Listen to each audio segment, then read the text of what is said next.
What did I tell you? I mentally hissed, as an unpleasant assortment of stern eyes turned my way, forcing my expression to twist into an awkward grimace.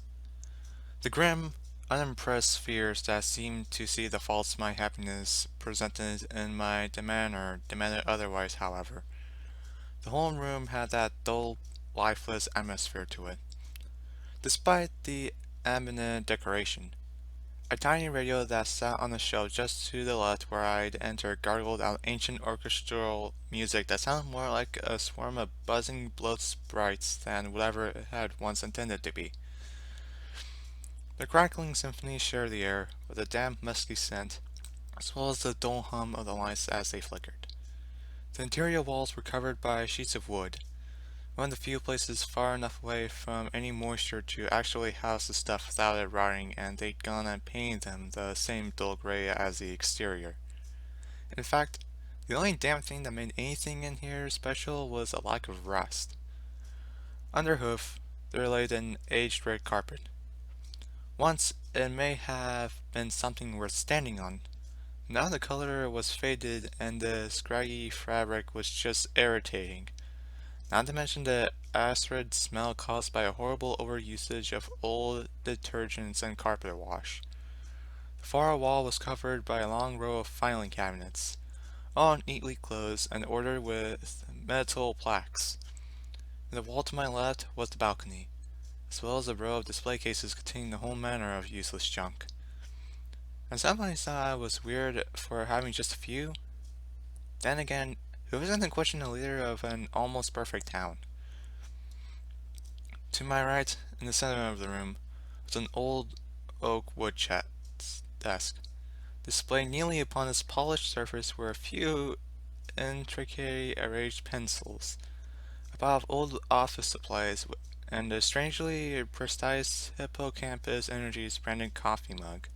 The back wall behind the desk was formed from the cliff face into which the spite was built, the walls merging less than seamlessly into the jagged rock. In fact, it looked as if a fool could have done a better job. In the center of the rear wall, a concrete block disrupted the naturally rough texture of the rock.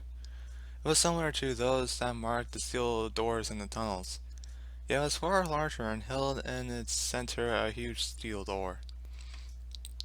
I swear, did anybody really need a safe that big? It was basically a small stable. Yet this was Griddle I was thinking of. The dullest, most boring, least likable pony around. Oh, and did I mention the hoarding? The pony was a freaking lunatic and it came to keeping things. The monstrous safe in the back was a testament to that entirely. And it wasn't solely reserved for the unknowable amount of cash she managed to scrounge up over the years either. Although they probably took up a good portion of it among the mountains of useless junk. It was almost like she was hiding things away in order to survive an apocalypse that had already happened. Well, now was her residence summed up in one mental rant, and I was yet to talk to her specifically. Speaking of which, my smile faded as my ears pressed flat against my head. Those disapproving eyes I'd meant could only belong to one pony. Sure enough, that pony was still staring right at me. Griddle was a short, dark green-coated unicorn mare with an almost black mane, laced with swampy green streaks.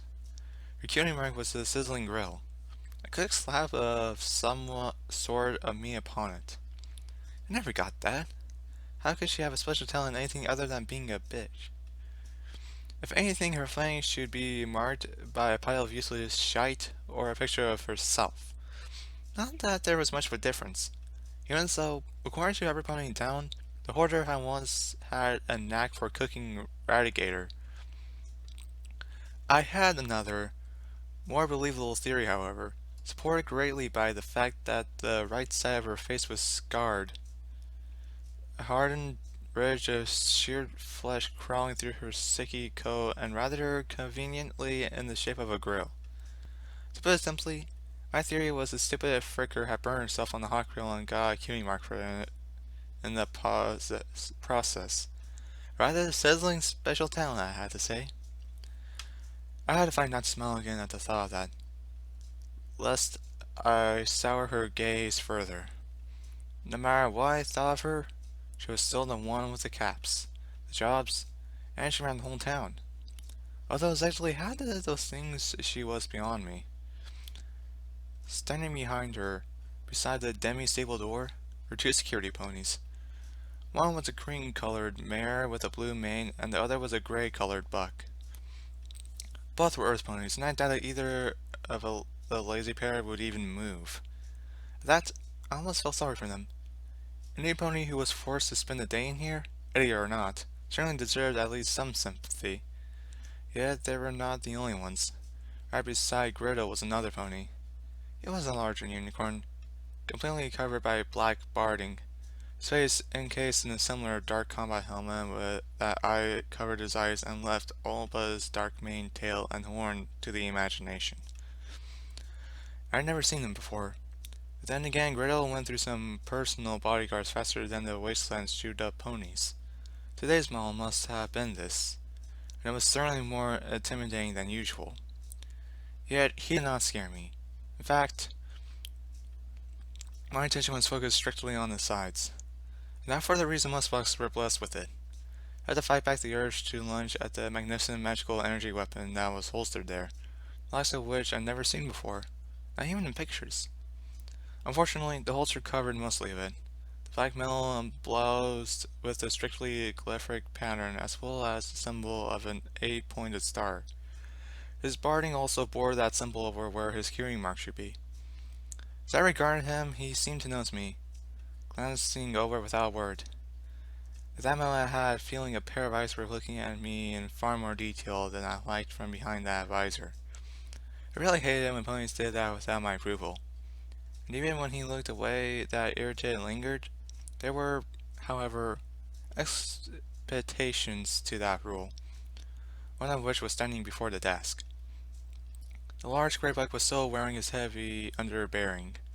Shreds of dirt and gore covered his metal shoes, and I couldn't imagine his actual armor and bow saddle were no less vital whether he'd left them. Personally, I'd have welcomed the additional crap on my 200-year-old rug. That was if I were Griddle. With that mental remark, I felt a strange lust to go back to get my dirty bearing if only to stain her oh so precious carpet. My attention was focused too much elsewhere to sustain the idea for more than a few moments, however. Looking over Starstrike, all I saw was the first buck who impressed me today. Whether he knew or not, yet he was more than that. For beneath all the dirt, blood, and metal, I saw a friend. A friend whose eyes, as I expected, widened slightly at the sight of me. His grim expression quivered, and once again I felt my men threaten to force a smile onto my muzzle. Brain, no, I hissed scornfully. Stay professional. Listen this man, look, you want to get paid, right? I couldn't help but snicker at the gawking stallion as I moved to his side. His eyes rolled in exasperation before returning back to their forward position. Whose payment would I miss? He replied with an equally sly tone. Gawk me again, you'll find out, I've heard. Ahem. Gretel coughed suddenly, interrupting both of us as she raised a hoof to her muzzle in mild disgust.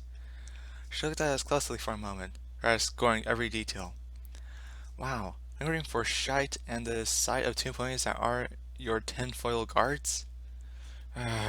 Griddle, I sighed to myself, still lost in a rather different trail of warm, lucrative thoughts. Are you two quite finished with your pre-mating ritual? The sound of dry her voice felt as if it sucked the fun right out of me, killing whatever lustful fantasy I had going with one swift swipe. Yeah, I think we are, I replied, almost challengingly. Her eyes narrowed slightly as she scowled. Yes. Well, now that you are both here, she resumed, really reminding me how much I hate her voice. It was like somebody had blown the legs of a hellhound, taken a recording, thrown in some hissing ghouls for good measure, and then shoved the recorder down her throat. Add to that a tone that demanded your full attention and a pony who believed every conversation was in her hoofs no matter what, and you had the goddess' awful voice. Well, maybe the first bit was a bit of an exaggeration, but the rich sound was still far from pleasant. I trust you can now provide the baggage? Grill asked in a strangely frustrated tone before tilting out a hoof towards Star. The Stallion gave a wry smile, much to the green male's disapproval. Well, I don't know. What do you say, Dragon? He asked, casually glancing down to me. Oh, that was my star strike. I couldn't help but laugh to myself at the thought. Keeping what we'd received for the last job out of Grill's hooves until I arrived? Aw, how sweet. It was, after all, just about the only thing we could do to mess with her without getting our flanks kicked out of town. My muzzle curled into a playfully appreciative grin. Come on, give her what she wants. I didn't want to get paid, I told him nonchalantly. He rolled his eyes again, a smirk still spread upon his muzzle. Then he reached a hoof back into his saddlebox and produced that golden trophy. One of the largest I'd ever seen and staggeringly well preserved. Good thing, too, we had to travel halfway across the wasteland to get the damn thing. The words Best Storm Chaser were engraved on the rim of the bowl. With a thud, Star lightly placed the oversized golden mug on the desktop. Earl flinched slightly at the sound, before reaching out with her forehooves and clasping the two handles either side of the bowl. Star leaned forwards, resting an elbow heavily across the rim, laying down with his weight before Grail could get a firm hold. The greenhorn unicorn stopped and stepped back, looking up with a scornful grimace at the smiling buck atop her prize. I take it the best young flyer tiara wasn't there then? She asked, looking cautiously at his foreleg. Since she was trying to deflect a question she knew was inevitable. Star meanwhile shook his head. Your fancy golden headband wasn't there. The contract was for whatever we could salvage, if I recall. I'd say this here's a mite bit bigger than some shiny hat, he stated with a bored tone of disinterest. Now it's time for my eyes to roll. Then they swiftly fell upon Grill as her expression contorted. I'm going to have to pay you first, aren't I? The Green Mare finally sighed. Neither of us had to give her an answer before she dove beneath her desk, emerging a moment later with a jingling bag of caps. With an equally loud thud, Grill placed her side of the tray upon the desktop. Thank you kindly, Stark exclaimed, removing the impressive weight of his upper torso off the trophy and scooping up the bag with his mouth. Gretel eagerly retrieved her prize, grumbling to herself as she rotated in her hooves. Well, I have to admit, apart from some disrespectful manners, I can't fault you two. The client will be happy to add this to their Rainbow Dash collection, I'm sure, she stated, while placing the trophy beneath her desk. Wow, a compliment and a smile? Did that mean we were allowed to smile too? Arthurian wasn't planning on competing. I looked at Starstrike, only to see he was scorning the bag of caps more intimidately than Grill did her scrap. Don't worry, they're all in there, Grill assured him as she moved from her desk and over to one of the filing cabinets. I tried to divert my eyes from her as she walked, looking awkwardly about the room. As predicted, the two useless guards hadn't seemed to register anything. As for the black barding pony, my eyes narrowed slightly as I saw him looking at me again. Yet my disapproving expression did nothing to dismay his seemingly calculative gaze. Goddess, was he a damn robot under all that armor? Yeah, his penetrating gaze was not like that I was used to. It was far from the industrial drive that lingered within the mind of every pony. He was looking at me like I was some kind of object, no different than the trophy we just handed over to Grail. Rather strange for a bodyguard, my mind observed as I watched my weirdo meter spike. I slowly glanced away from the buck, but then I looked back sharply as if to startle him. When that failed, I thought to blurt out something ridiculous and then attempt to garner the same response. If I'm anything, I'm a pony of my word. Grail's somewhat charismatic words stole my attention as she rummaged around the cabinets and finally fished a piece of tire paper from a drawer named Specialist Jobs. A pony of her word? I wondered. Thinking back, I couldn't fault her on that tone. Of all the things she may be, a fool, a hoarder, a grump, a miserable old bitch who stayed cooped up in this foul room all day, she had managed, with her weird ways, to keep the place going and keep all the ponies that lived here safe. Families and fools were spared the horrors of the wastelands, and who was there to thank for that? Griddle. I said to myself rarely. Putting it like that made heroism sound so dull, not to mention making me feel slightly guilty. I had to admit that I could be a real pain in the flank sometimes, but I still consider myself a good pony. Not a hero, though. Call yourself a hero out there in the wasteland, you're practically asking for it to chew you up. No, did what I need to get by. Made sense of the privileges I earned and helped any pony in need if I could.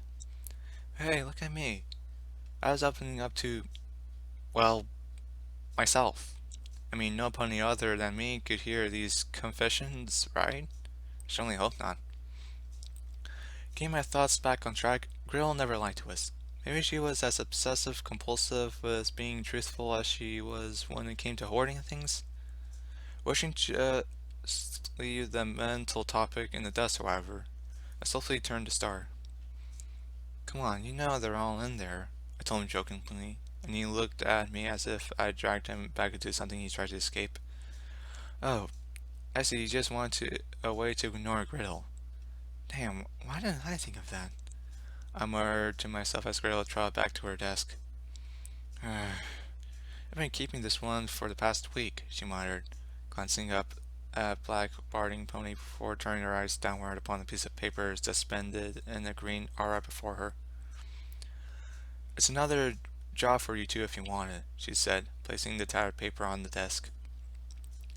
Firstly, I was surprised she wasn't flipping out at such a dirt-ridden thing being on her furniture.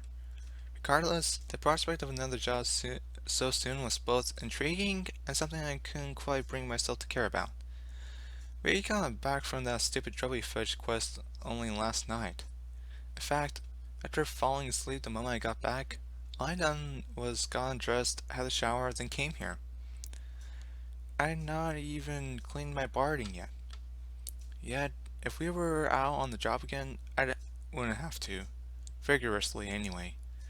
I've done it before, back-to-back escort and retrieval missions. They all paid well, and if we didn't take them, then surely our competition would. Then there was that inevitably frustrating voice of reason swimming about in my head. You need to rest. Relax. You never know which job will be your last. By the goddess, if it was worse than Griddle, and certainly wasn't gonna see her louder whisper transpire anytime soon. That in mind, I was going to accept the job or... So where's the facility? Star asked, leaning over the tower note and looking at it closely. Okay, so maybe we were accepting this job. Well, all the more caps for us, was the new topic in my head as I realized Star had already gone ahead on taking up the offer. Moving closer to the table, I peered down at the tatted contract. Most was gibberish scribbles that I took no time to read. I'd leave that to Star since he had the maps and the notes. May have a tagging system, broadcaster, and half a pit buck, but like I said, for sure as hell wasn't one that I liked to work. Destiny Corp. The faded title atop the paper was all I bothered to read. Client up north wants a code that they think is in the main frame of the place, Grail explained, pointing out that specific point of the written contract with a forehoof. Even so, at her words, I thought I saw a shiver run through her as she swiftly brought the outstretched limb back up to rub the scarred side of her face. Was she nervous? Why? Had one of her snow globes gone missing again? Star didn't seem to pick up on it. Instead, he looked up at her and sighed. The location, he asked again, this time in a condescendingly slow tone. Grill snorted, any sign of nervous fading as her ego took a minor blow. Somewhere in the South Mojave Mountains, across the Mojave, I don't have an exact location, but you should see if you look around there, she explained, mocking Star's patronization with a condescendingly regional accent. Neither looked amused as their eyes met again. I just watched and listened, when I was seeking to look and see if Black Barting Pony was still gawking. I see him standing as stoically as when I'd entered. With that confirmation, I focused on Grill's words. Around the South Mojave Mountains? Well, if I knew my wasteland, and I did, he'd be out there for a while, and that would take us close to NCR territory as well as the western Mojave slaver towns. Then there was the idea of a job that involved terminals. Guess I'd be trying my hoof at hacking again. But we had things for that. Most notably what still worked on my pit buck when I decided to work properly. I just like to think I had the talent breaking into other ponies' private files and extracting from hard drives. Figuratively spanking. I mean speaking. Speaking! Damn it, brain. Regardlessly, I was dreaming again. Grail looked upon my silly smile disapprovingly. Star just grinned in a familiar fashion at the black Barting Pony at least had the decency to glance away. I'm sure we can manage, I chirped in a cheerful tone that didn't betray my mental frustration with myself. Nevertheless, the last of my thoughts escaped me with an uncountable giggle. It seemed to confuse my companions. But I forced my professionalism I could back into my tone as I floated up the back of Caps and shook it softly. What's it worth? Star's smile widened. Grill's frown deepened. The large buck's eyes turned to the sour-looking mare, the knowing smirk still parting his muzzle as he leaned in closer. Grill stepped back, took a breath, and said collectively, "The client has offered a price of 50,000 camps for that recovery of that data." I could almost hear Star's jaw hit the desk as mine threatened to fall into a sour-smelling carpet. 50,000 caps.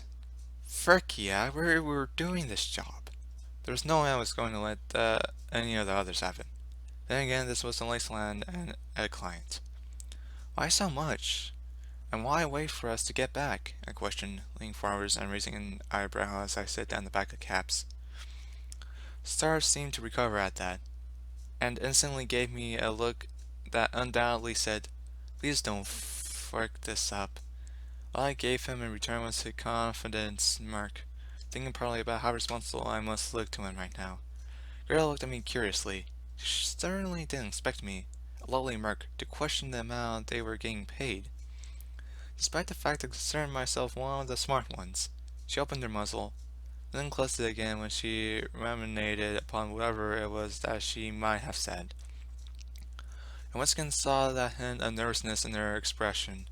I edged closer until my forehead brushed against the desk. Riddle strained firmly, eyes glancing sharply to Black Barting Pony, then to me. The client has failed to share this information with me. As for why I procrastinated, well, you two are the most responsible of our little group, and I hoped you'd be less likely to question this job. I could almost see her gag on the irony, but gods has she got me wrong if that's what she thought. The others too. I mean, Deathmark and Winter were naive when it came to jobs maybe, but Cannon and Drake? I bet Hunter-Cast they'd have questioned this shite too. Regardless of my mental discussion, I just smiled and nodded. In the end, it didn't change anything. "Okay, we'll take the job," I replied calmly. I knew why the price was so high. This was probably a hive of fire ants we were going to or hellhound burrow. I wouldn't be surprised if this was Destiny Corp. The place was somehow filled with a goddess damned pink cloud. Well, either that or enough radiation to melt pony's flesh into liquid. All I knew for sure was that it was gonna be dangerous. Wait, no. Everything in Daceland was dangerous. This would be especially super duper ultra mega dangerous. I'd been in this business long enough to know that. But 50,000 caps was surely worth it? Fork, yeah, it was worth it. I snapped at my nagging concerns. I straightened myself up, almost mirroring Griddle. An emphasis on almost. I wasn't nearly as ugly. Dari looked at me before slipping our pay into his saddlebags. "No foul foot pin, Bella looks marked." he mumbled around the sack in his muzzle. I was hot when I acted smart? That was the only thing my mind salvaged from his muffled sentence and what I immediately vocalized upon. Funny, you're the same when you're not, I teased. He frowned, a fake and clearly transparent frown that was swiftly turned upside down. Well, the details are in the contract. As for the time limit, well, there isn't one. The client only told me to get the data as soon as possible. We gave no specific limit, Grill added, distributing what to her must have been as awkward as frick. I turned to her, eyes closed and smiled merrily. Thanks. Glad to make you feel that way. I practically sung before turning into the door. The green mare stammered before turning awkwardly red. Then she fell timidly silent. Ah, Gretel, you may have forbidden force, but you were practically a bullseye from this form of attack, I thought to myself giddily. Don't worry, we'll have that data back to you ASAP, I added, swiftly trotting toward the door and flinging it open. Star followed, head slowly shaking as if he expected as much. Thanks again, I called ecstatically, with a wave and grin to the green mare who was flushing so intensely she almost looked like a tomato. Well, she looked like a color of pictures that were a few books I had showed in regards to tomato plants somehow. With that, I finally departed through the door and out onto the stairs, with Star striking below me, my horn flare and the rather satisfying slam of the door following him. This day was just getting better and better, I sang merrily in my head. Get paid, check. I'll get drunk, get laid, and set out for 50,000 caps in the morning. It was almost like a school filly prancing down the stairs. The roar of water in my backdrop and the metallic hoof steps my rhythm. That's when I glanced at the security bug at the base of the stairs. Frick, this couldn't go well. My subtle glance was met with an equally anticipatory ogler. Shite! Was all I could think of I recall when I acted toward him before. Now you're gonna do something to change that. Damn it. I smirked. I smiled back while fighting the urge to face Hoof. I passed him by before. I'd been mildly pissed I was gonna have to talk to Grill. It's the end of the job. That little twinge of guilt that mostly the promise of 50,000 caps. 50,000! Gotta stand the irony. I was in a far better mood, luckily for him. Only now I had to think of a solution that didn't involve kicking a sorry flank for the way he spoke to me before. The giddy smile on my muzzle slowed to a smirk as I reached the bottom of the stairs. Star's heavy hooves struck the metal behind me, and unsurprisingly, the large stallion's presence did far more than arouse a sense of unease in the much smaller security bunny. He squirmed, turning his eyes from me and pretending not to notice. There, you could leave it to that, but gotta stand my stupid sense of humor. I wasn't that cruel.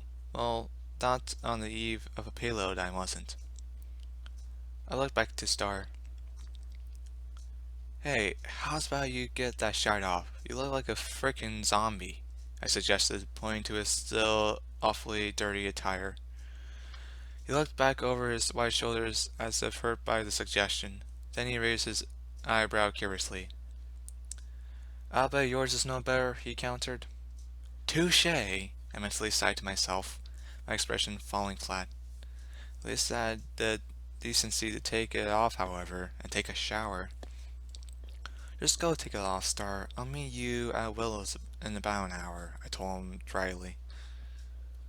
He gave me a wide-eyed look, the same type that expressed confusion and in this particular stallion's case. Playful disobedience. A blank looked broke slightly as the smile curled across my muzzle. Do you want your caps or not? I taunted suggestively, turning side on with a sly wink. Okay, so I wasn't made a stubbornite. But still, even with this side of me, Star still managed to pull his eyes away long enough to roll them. With a playful snort, he made his way off and back into the tunnels. I sighed in relief. I didn't want to do that to him. I didn't want him being another pony senseless over me either, especially when it was my responsibility. I set up that joke and I'd grown tired of it. My defense, it had taken 50,000 amps to bring me down a notch. Swiftly, I turned to the security bug wearing the best smile I could muster. He looked genuinely surprised that he'd gotten me alone, despite the fact that I was the one to establish such a situation. Not that I could expect him to admit something like that anytime soon. Before he could get too excited, however, I stopped in front of him and raised a hoof. Frick, you know this is really gonna damage your reputation if you slip up. Look, I'll bet you're a real nice pony and all, I whispered closely, leaning toward his ear. His joyful surprise was extinguished and replaced with a somewhat cheated expression. Frick!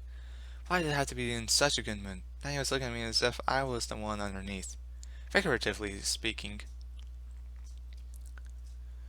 Right. Basically, I was just fricking around with you before, so if you could just forget about the whole thing, that would be nice.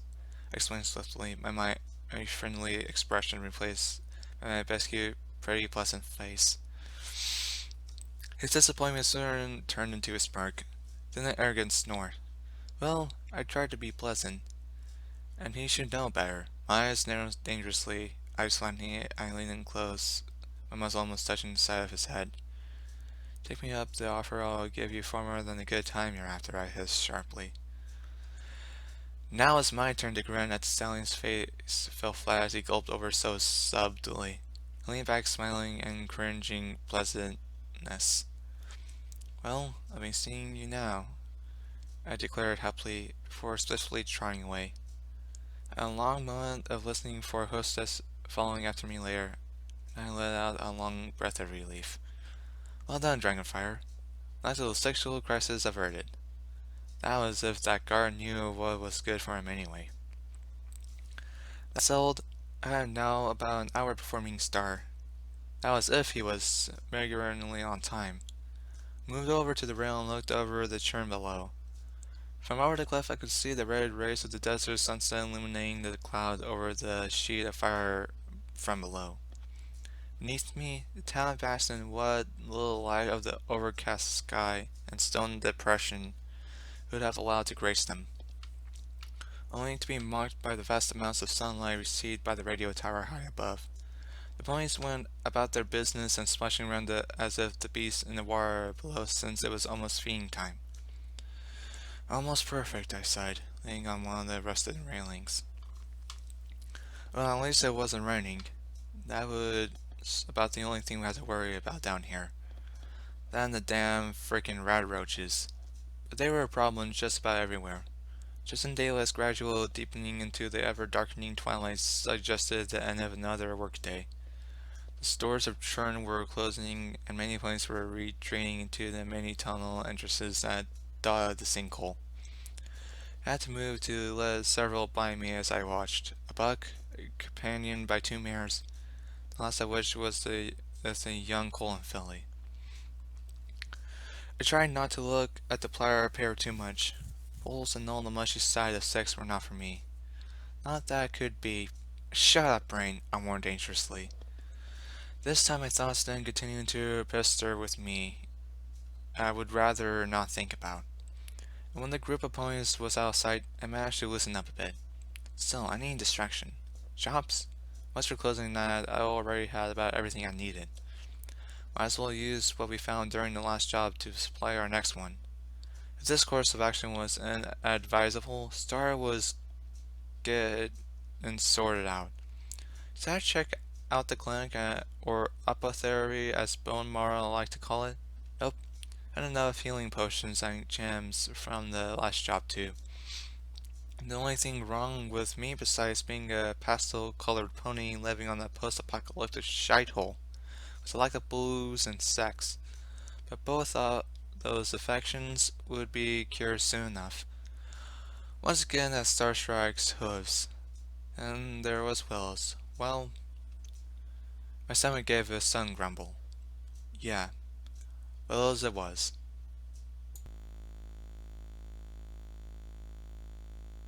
Good evening, everybody. This is your humble little station, Rapid Radio R999.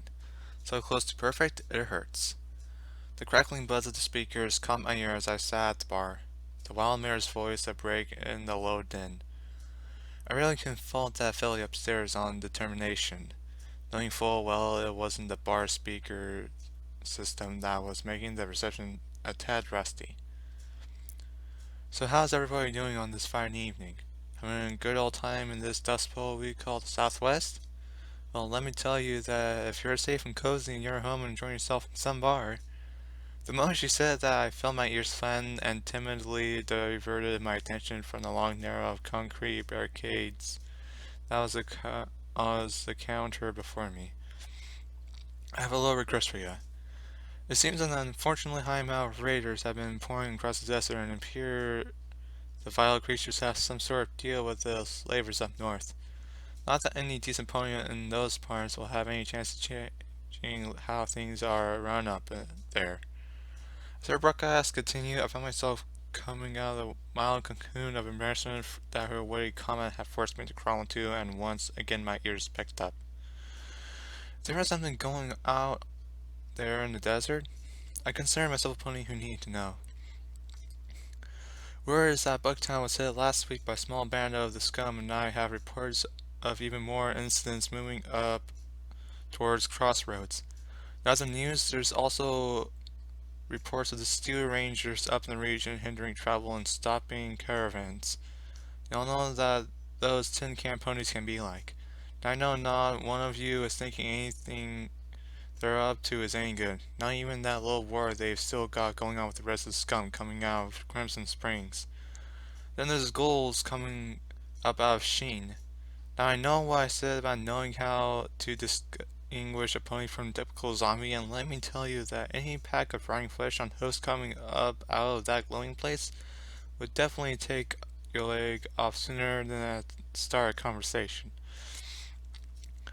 She continued on about a whole host of other deadly entities prowling the desert. I leaned my side against the counter. Rapid had a habit of making things sound real bad out there, even if they were just as despicable as always. The Rangers were as pleasantly murderous around here as just about anything else out there in the wasteland. And I didn't even need to think about the slavers and raiders. The one abnormal one was the regards to the ghouls. Yet the sheen was home to a whole slew of radioactive beasts and something inevitably crawling out of it from time to time. All I could say was that anything from the glowing glass crater was bad news.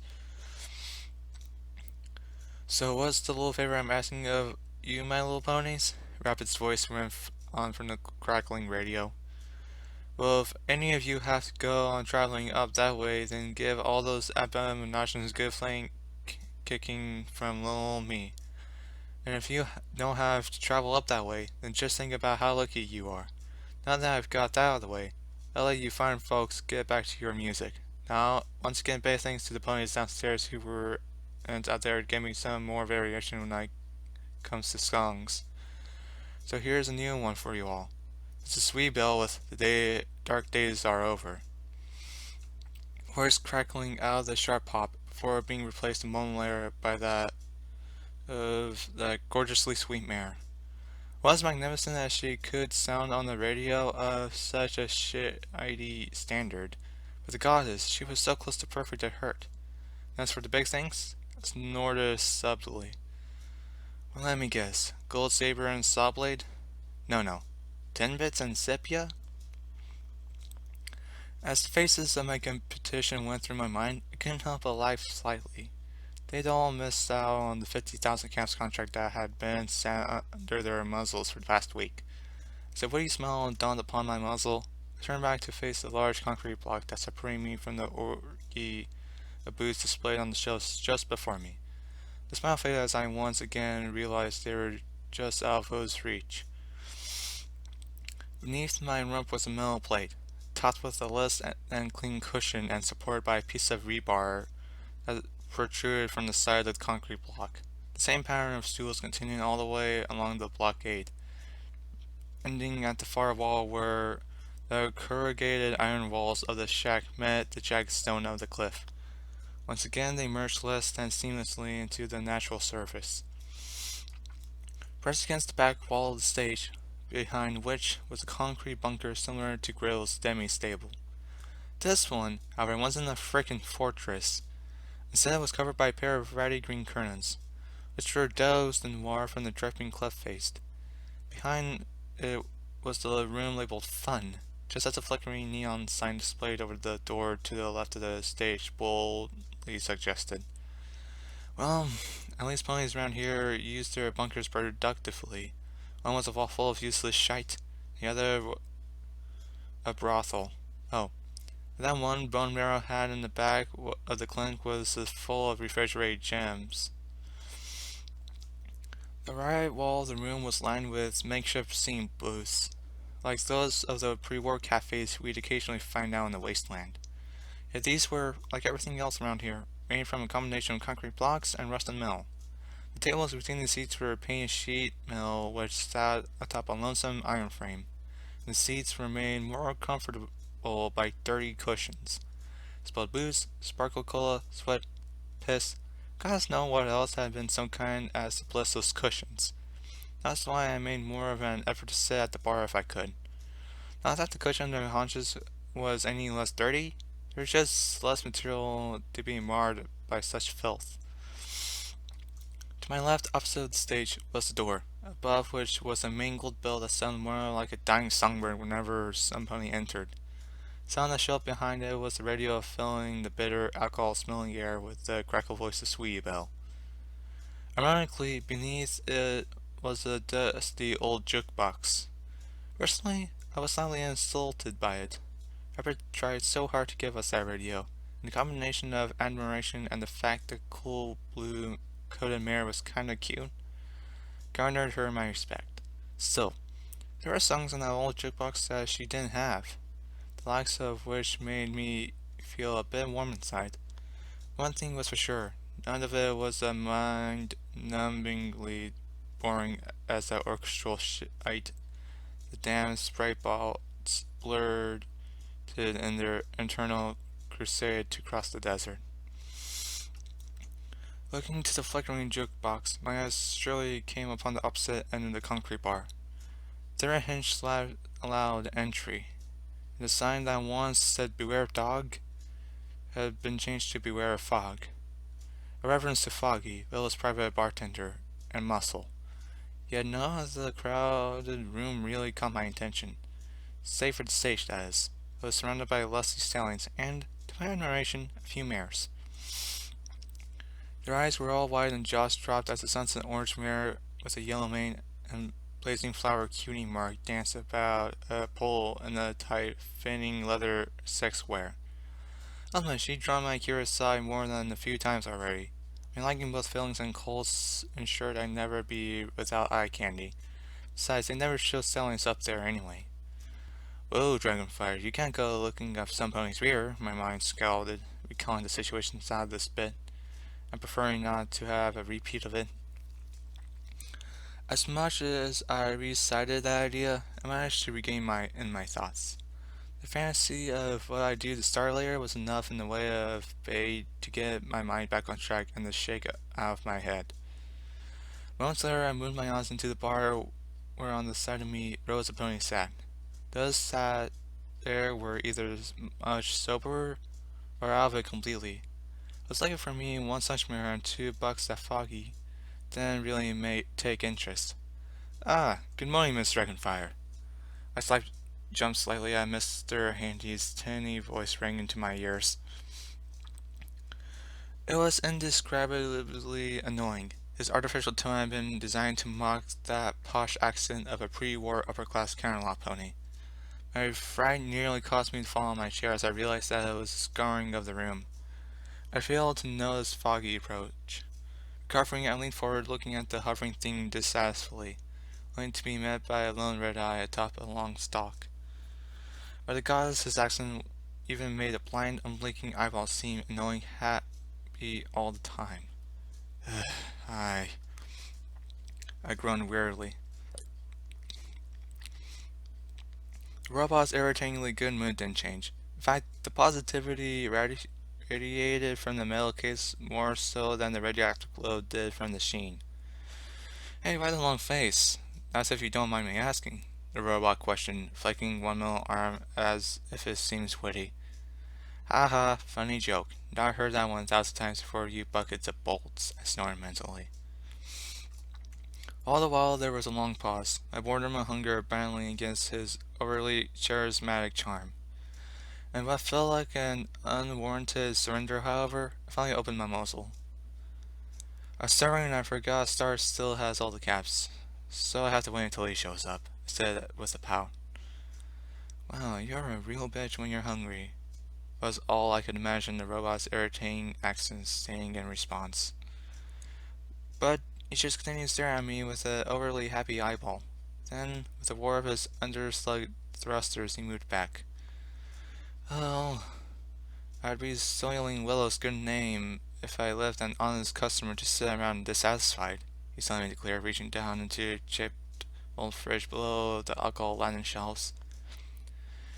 Wait, he was going to give me something? That abrupt thought changed my mood slightly. When Larry returned with a raw radigator kebab in his pincher. A trusted companion will be arriving shortly, he asked cheerfully. I sat up into his gleaming eye. What, Star? Yeah, he never missed a drinking opportunity for all the wasteland, I told him eagerly, my focus now completely on the prospect of food. Well then, I'll take payment when he arrives. In the meantime, please do enjoy yourself, he offered, holding up the speared meat. Right, this is uncooked, so, he mumbled, looking more uncertain than any robot should as he gazed blankly at the raw meat in his glass burst. Never get a stupid bucket of bolts to do a bony's job, I mentally moaned, rolling my eyes at the machine's confusion. I had spells I could cook in an instant. He had a small blowtorch attached to him. In here? Yeah, the blowtorch sounds good.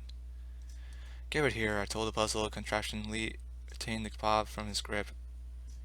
Right, now you cook it, I added, hovering the spit in the air above his small flamethrower attachment. He turned to me with yet more nagging positivity. Yes. Brilliant idea if I do say so myself, he declared before torching the meat. Luckily that thing had the common sense to do it down towards the floor and not at the alcohol. Not that anything around her couldn't burn for long. Well, besides Brill's swooning death and the population. That is apart from my food, but that was not an image I wanted to hold on to. Fortunately, or more currently, unfortunately, reality urgently called my focus elsewhere. Foggy, stop, that's enough! I called out as the meat began to singe. He stopped and looked over his overly done work in the same irritating positivity. Oh my, I am terribly sorry, he stated bluntly. I slashed back down. It's fine, I groaned scornfully, pulling what was left of the black charcoal to my muzzle and chewing what felt like a rock. Drava's gleeful eyes spun to me. Well, I am glad you are satisfied. Like I said, I would not want to tarnish Willow's good name, he repeated loudly. With that, I looked at him, chewing heavily. Speaking of Willow, where is she? I asked, around the mouthful. Ah, yes. She is currently a little under the weather, as they say. But don't worry, she'll be back for good food, good booze, and good fun faster than a sonic crane boom, he explained, waving a pair of his metal limbs as if to cheer. If he intended that to be a joke, it fell flat. Not that he could sense the awkwardness that followed. As for Willow, I believed that story when I saw it. She was never here, in fact, and only seen here a few times. Last time I remember was about a year ago. I hardly recognized the lime green mare with the long, straight, dark green mare that covered the face like that of the makeshift willow tree outside. The curing mare was apparently an emerald formed into the shape of the same tree as her first and seldom heard name was, in fact, Emerald. But I'd never seen her curing mark in the first place, which was a shame because even in her work apron, the mare had a nice flank. That lustful thought was swiftly silenced by a warning growl emanating from some sensible part of me that had torn my mind away from the show mare's butt just a moment ago. My survival was swiftly sucked down my thoughts by the sight of happy robot spheres staring me down from across the bar. Thanks, I guess, I muttered, holding up the half-eaten Radiator kebab in my magic. There was a long pause before finally he responded. I'm glad to be of service. Please do inform me if you require anything else. With that, and a whir of thrusters, the robot steadily moved on down the bar. My eyes followed him as he sped down to the next group of ponies needing to be weighing on. Wow, that was a boring scene. Why go there? I mentally groaned, before shifting my new broad gaze a little to the right. That's better. My mind sighed happily as I got another eyeful of dancing mare's flanks. Well, Tsar wasn't here, and no other stallions were showing such fine tails, so I suppose it was mares for me tonight. I told myself with dismissive content. What you riding there? A recognizably grim voice questioned, as if on cue. I turned sharply to see a familiar buck stood beside me, a slight smirk on his muzzle. That sensible part of my mind laughed in the revelation. Then shook its head at me like it was some kind of filly that had disobeyed instruction after a multitude of warnings. Then went wild for a moment so to avoid forging an answer to his question. Um, I I wasn't looking at anything, I replied instantly, turning back to the bar non-categorically. Right, so that fine flank over there is not appealing to you? He questioned tauntingly. I had to fight my lusty urge to glance back at the stage. Nope, I choked, shaking my head. Sar's smirk widened as he latched onto the crack of my voice like a hungry predator. So you won't mind if I go have myself some fun? He asked tauntingly. My eyes narrowed as I spun to him sharply. No, the only thing worthy of you is mine, so sit down and shut up, you elf, I demanded with a forcefully playful anger. He continued to tease with his confident, knowing, and snug smirk. Wow, I let him take the candy from a coal, and I was that full. Oh, goddess, why couldn't I just seen him come in? There was a frickin' bell over the door. I gave up, my expression falling flat as he did in my ears. Yeah, her flank is pretty fine too, I admitted reluctantly as the dancing mare continued on oblivious to our conversation. He gave a victorious snicker before finally sitting beside me. Well, in your defense, you ain't wrong, he chuckled while glancing past me. My right eye turned upward to face his gawking expression. Well, don't get any ideas while I'm here. Plus, when am I ever wrong? I growled for the show's mare's sake. Star laughed some more before turning towards to the bar. Hey, you know you're the best fit for me, he added with a nudge. I couldn't help but mimic him a little as I grinned. Sure we weren't royal? We took all we could get. But he was the best I had. I was glad he felt the same way. Fine for that. You still get paid. I sniggered playfully and waved a hoof dismissively. I trust you brought some caps, I added eagerly. For a moment he raised his eyebrow. Wait. Oh, shite. He forgot them! Foggy was not going to be happy. With a metallic thud, the stallion dropped the bag of chips Griddle had given him on the concrete counter. Or he could have just brought them all, I corrected swiftly. Ah, nice to see you, Sir Starstrike. Foggy's mechanic voice interrupted suddenly. It was like a fly to dead meat, the sound of currency drawing him in instantly, his happy eyes gleaming at the sight. Likewise, you fancy flank bucket, my gray companion retorted, pushing the caps forward. We'll take what we can stomach, he added, winking at me. Oh, sorry, was that a challenge? Well, it's time to get wasted. Footnote. Level up. New perk added. Stallion's kinda mare. You're an expert in the art of seduction, and you aren't afraid to show it. You gain 5 critical hit chance when targeting ponies of the opposite sex and gain unique dialogue option with certain ponies.